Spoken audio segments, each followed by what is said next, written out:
Tales from the Storm is a series of official short stories released during the Stormblood Expansion. This is the third story, When Wager Pays Off. Carried aloft by the icy winds, the piping noise of a distant soldier drifted across the loch.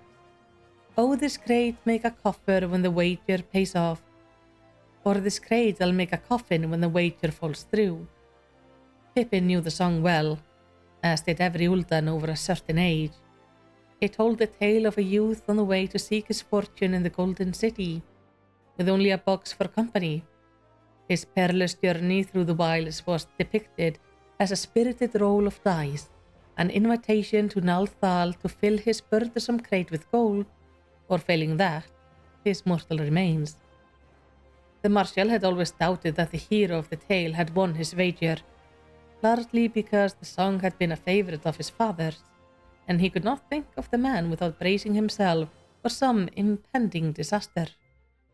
In stark contrast to his adoptive parent, Pippin's birth father was an abject failure, an inveterate gambler and a drunk who would sooner sell his own son than repay a debt with his own sweat.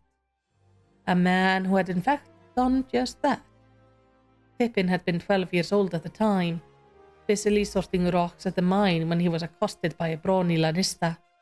"Come, boy, you belong to me now," and the blood sense ever thirst. And before he knew what was happening, the young Lalafell found himself sprawled on the floor of a cramped stone cell in the gladiator stables. Days of ceaseless drudgery were to follow. Every morning he was awoken at the crack of dawn to perform chores for the older fighters. And when those duties were done, he could look forward to hours in the practice yard under the gaze of the merciless drillmaster. The slightest mistake corrected by the snap of a whip or the thud of a cudgel. The only thing Pippin did not hate about his life was the food. A gladiator's body was an investment, and the Lannister wanted his charges fit and strong to bring home his share of the prize money. Even the novices were provided with hearty meals, great slabs of bread and fist-sized chunks of meat swimming in broth. Better still, the cook was liberal in his use of spices, treating Pippin's palate to a world of flavors he never knew existed. But beyond that single pleasure, the pain of his passing day seemed even more difficult to bear.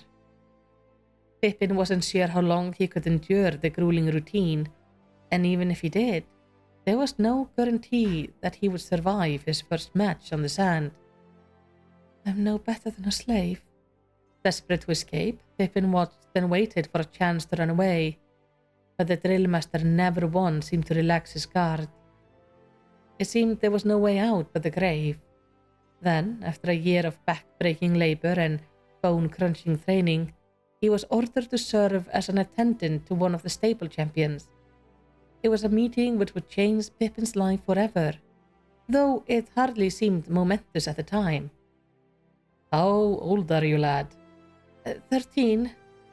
The gladiator seemed satisfied with Pippin's answer, and made no further effort to engage him in conversation during their walk to one of the Colosseum's antechambers. Unsure if the rugged Highlander was nervous before his match or merely a man of few words, the boy resolved to hold his tongue. Gladiators could be foul-tempered lot, and Pippin did not wish to earn himself a clip around the ear for breaking this one's focus. Even after arriving in the antechamber, the Highlander said nothing save for a few terse instructions. Pippin carried them out wordlessly, helping to strap the gladiator into his armor, before finally preferring his helmet, a piece styled to resemble a bull-horned head. The towering Hayur plucked it from his hand, as if it weighed nothing, put it on and strode out into the arena. "My lords, ladies and gentlemen, I give you Raubahn al-Din, the Bull of Alamigo." The ringing voice of the Colosseum herald was answered by a thunderous roar that shook the walls of the antechamber. Pippin was dumbfounded.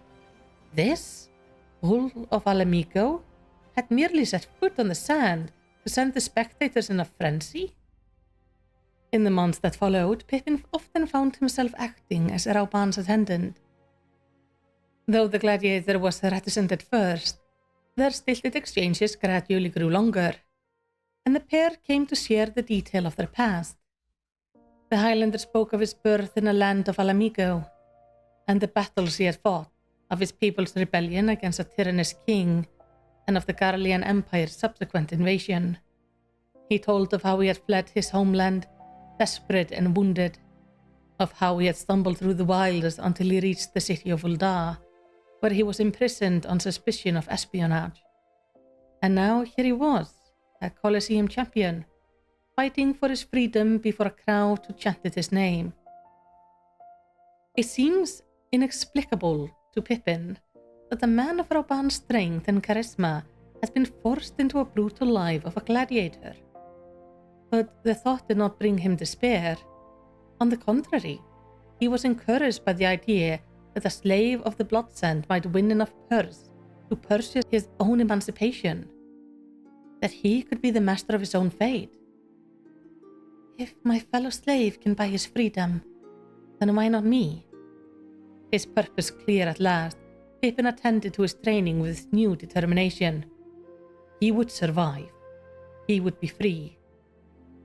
Here it is. I have the final payment in hand. The look of triumph on Raubahn's face as he strode back into the antechamber would linger long in Pippin's memory. The Highlander seemed happier than after all of his previous victories combined. And little wonder. Never was a praise more well deserved, Pippin exclaimed, beaming. He never need to set foot on the Bloodsand again.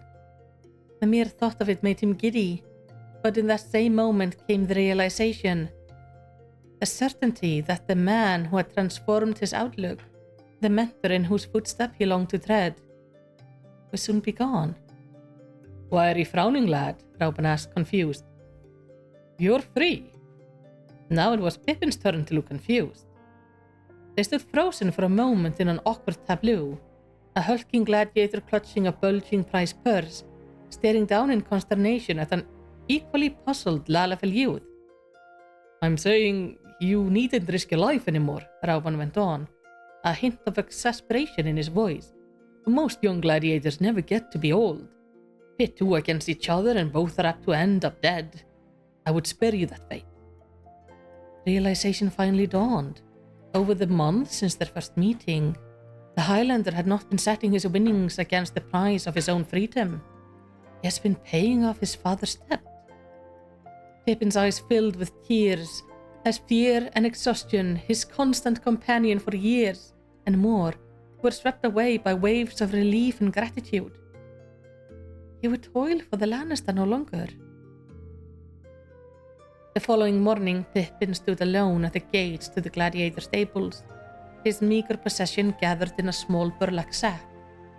Raubahn could not leave his cell, and it seemed that neither the Lannister nor the drillmaster cared much for a youth in whose future they had no further investment. Pippin walked out on the street. The desert sun had scarcely broken the horizon, and the cobblestone felt cool beneath his feet. 3. He took 3 deliberate steps, savoring his unexpected liberation, and then settled in a stroll. But with every footfall along the empty thoroughfare, he became more and more aware of the niggling doubt in his belly. What if father wages all on another losing cause?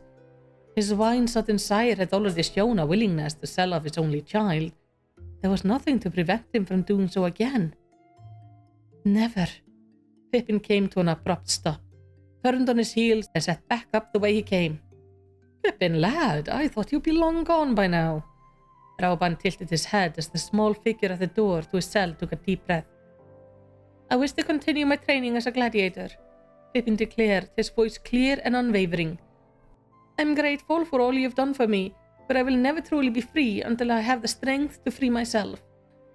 Pippin duly explained how his father might as well sell him as chattel once more, and that he would rather be the master of his own destiny, however brutal, and learn at the feet of a man he truly respected than live in fear. Raubahn gave his answer with a fierce grin. Though well acquainted with the man's generosity, Pippin nevertheless astonished by what the gladiator did next. Pippin's father, it transpired, has signed a contract when handing over his son to the Lannister. transferring all his rights and obligation as the boy's legal guardian. Drawing on his prize money, Raubahn bought this document from Pippin's former owner and invoked the guardian clause, thus beginning formal adoption processing. In the years that followed, the pair lived together as imprisoned father and emancipated son. A curious arrangement, to be sure, but one which allowed Pippin to resume his study of the blade under Raubahn's decidedly less callous tutelage. But despite Pippin's protestation, his adoptive father would not permit him to fight on the sands. Raubahn swore, however, that his path would be his own to choose once he came of age. Now 25 years old, seasoned by a stint as a mercenary, Pippin was an officer of the Immortal Flames, fighting to reclaim Raubahn's beloved homeland. "You risked much and more to see me thrive, father," Pippin said, unsheathing Tisona's heavy blade, "and I will see that your wager pays off."